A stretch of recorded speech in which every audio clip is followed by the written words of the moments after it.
की डिटेल तो बहुत है।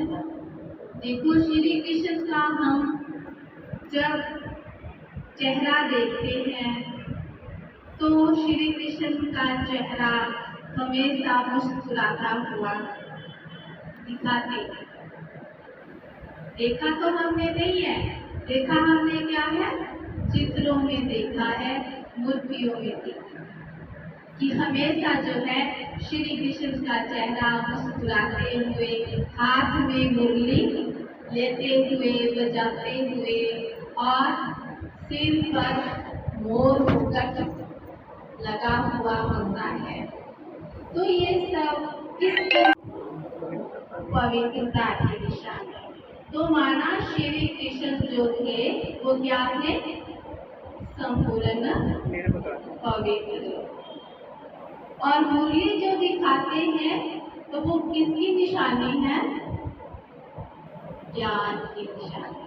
जो संगम युग में ब्रह्मा बाबा के जो जन्म होता है अलौकिक, तो उसमें ज्ञान को धारण करके जो मुरली चलाते हैं तो वो उसका प्रतीक है। और फिर श्री कृष्ण का जो है वो गोरा रंग दिखाते हैं।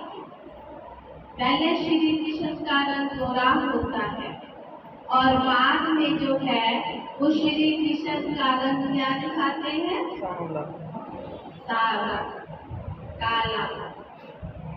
ठीक है ना। तो पहले जो है वो श्री कृष्ण जो गोरा रंग दिखाते हैं तो वो किसका प्रतीक है, वो है 16 कला संपूर्ण निर्विकारी, माना सतयुग का। ठीक है ना।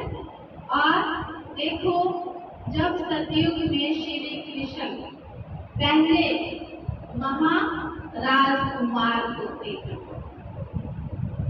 और फिर जब वो गद्दी में बैठते हैं तो पहले महाराजन और आगे श्री महारानी होती है। तो इसमें सतयुग में 8 जन्म होते हैं, तो इसलिए जन्माष्टमी कहा जाता है। और फिर नवा जो जन्म है वो कहते हैं ना कि राम नवमी मनाते हैं, तो फिर नवा जो जन्म है वो त्रेता में राम के रूप में होता है, तो इसलिए राम नवमी मनाते हैं। और फिर जैसे कहते हैं ना जन्म मरण के चक्कर में आते जाते हैं, तो फिर द्वापर आ जाता है, रजोगुण आ जाता है। तो जैसे कि जो काला रंग, श्यामला रंग दिखाते हैं, तो माना कि जब हम काम विकार में फंस जाते हैं तो वो जो रंग है वो किसका प्रतीक बताया गया है, काम विकार का, विकारों का। क्योंकि विकारों की प्रवेशता जो है उस टाइम हो जाती है। जैसे कि देखो दिखाते हैं ना कि श्री कृष्ण नदी में डूबे और कालिया नाग से जो है वो युद्ध किया, है ना। तो युद्ध करने के बाद जितना भी जो विष था वो उनके माना उन्होंने पी लिया या उनमें चढ़ गया, तो उनका रूप जो है वो सादा हो गया।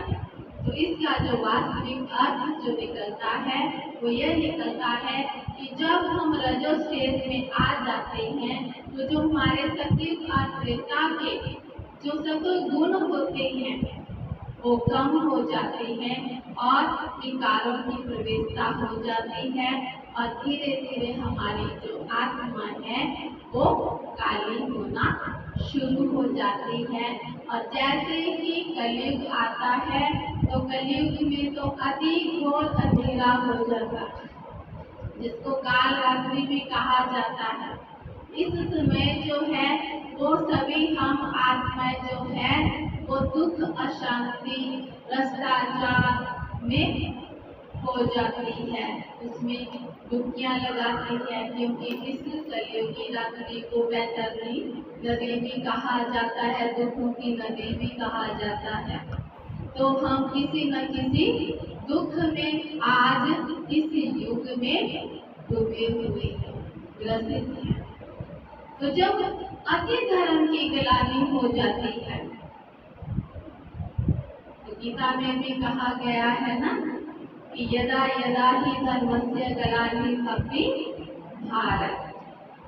तो फिर क्या होता है कि जब अति भ्रष्टाचार हो जाता है, हम आत्माएं अति दुखी और अशांत हो जाती है, तो फिर परम पिता परमात्मा स्वयं इस धरती पर आते हैं और हमें सच्चा गीता ज्ञान देते हैं। तो वो सच्चा गीता ज्ञान क्या है?